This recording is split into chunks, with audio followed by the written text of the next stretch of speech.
This is Kerry and Nita again on Best of Us in Retirement. And today we're down at Poolside. This is at Watercolors. And we just want to share something that happened with us this morning. As it is, I was shooting a video on the porch that we've rented, and a young lady showed up to blow the pine needles and the leaves out and was going to make a lot of noise, and she asked me what I was doing, and she volunteered to come back later. And I told her I was making a YouTube channel, or making a YouTube video for one of my two YouTube channels, Best of Us Investors and Best of Us in Retirement. And she said, do you make money doing that? And I said, yeah, I make about $30,000 a month doing that, and it's growing. And she says, are you kidding me? And I said, no, that's what I do. And I said, and that's what you could do rather than drive around in a pickup truck blowing leaves. You could teach people about gardening. And she said, could I really do that? And I said, yeah, you could.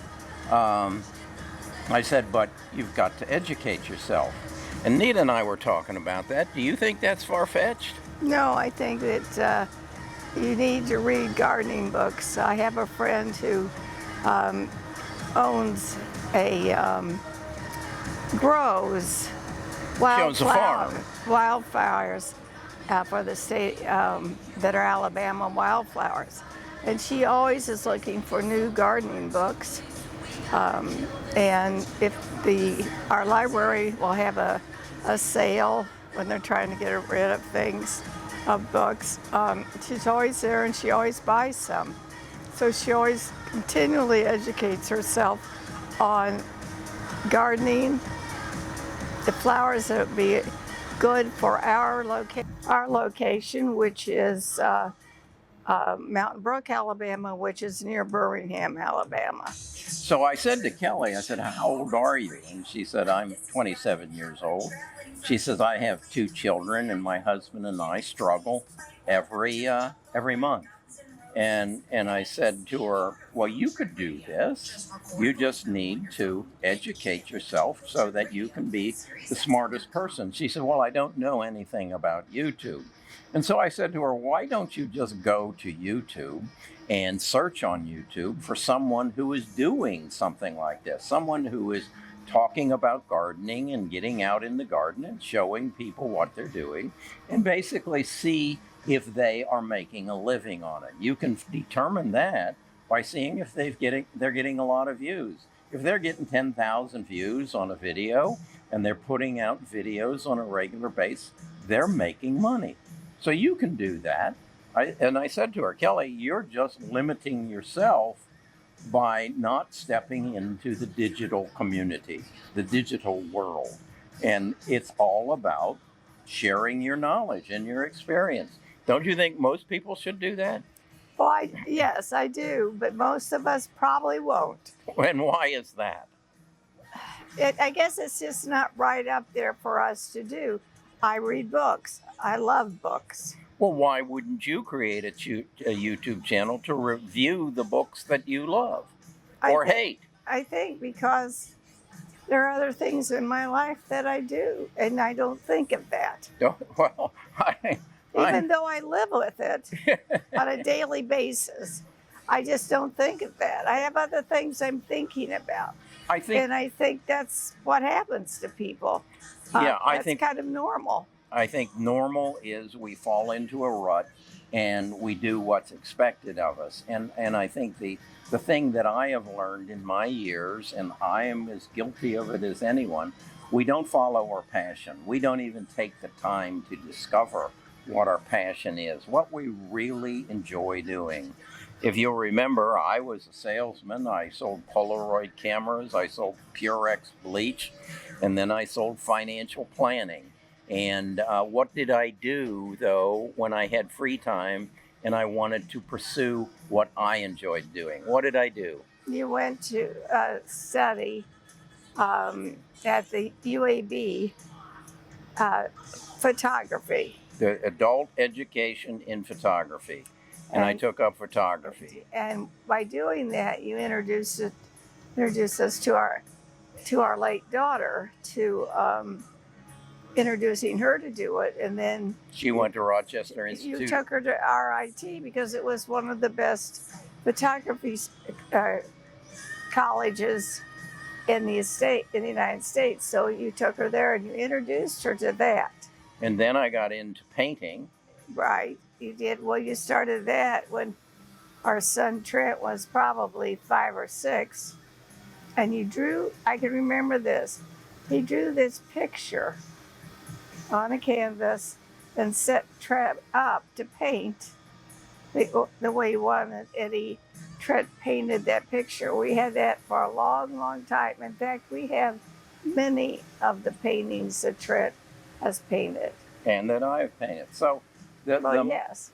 the moral of the story is to find your passion and then share your passion with other people who have a similar passion. And that's what most people don't do.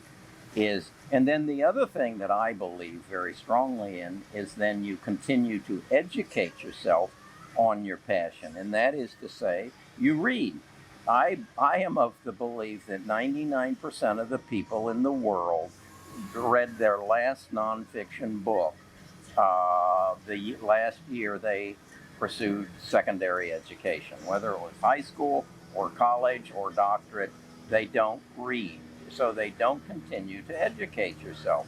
So if you become the smartest guy in the room about what you're interested in and what you're passionate about, you can't help but succeed and make a future out of it. So that was my message to Kelly.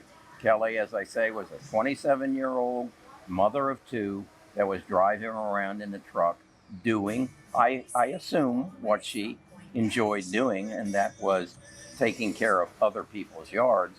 Well, turn it into a profession and turn it into a job. What do you think? I think that's a good idea if that's what she needs to do and wants to do. And it wasn't just one house. We are at a place where there's many, many homes. So that's what they do. They go around and they clean up the yards in the house. So, and I hope that she took your advice and looked.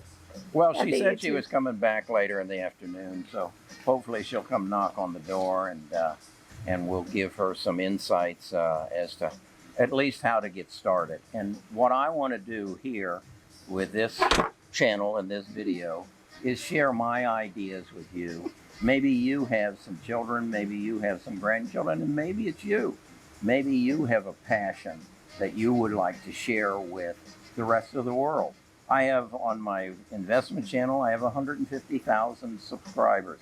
I've been at this retirement channel for about 60 days now, and we're up to about 5,000. This, I believe, will grow to be larger than the one on investments, because I think the thirst for knowledge is equal, if not greater. And as far as baby boomers, there's 79 million of us. We're looking for making this the best half of our life. Is that what we're trying to do? We're trying. We run through a lot of things. It's kind of like buying a new flat screen TV. It took us 5 years. Finally, we bought it, but we dickered and thought and threw it out and did it. But then you do it. And so that's for you guys.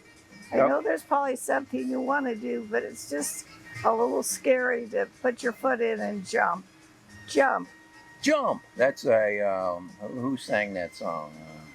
Jump. I just heard it the other day. Van Halen. Van Halen. And who was his lead singer? Eddie Van Halen. Eddie Van Halen was the guitarist. It was okay. You put it in the comments. Who was Eddie Van Halen's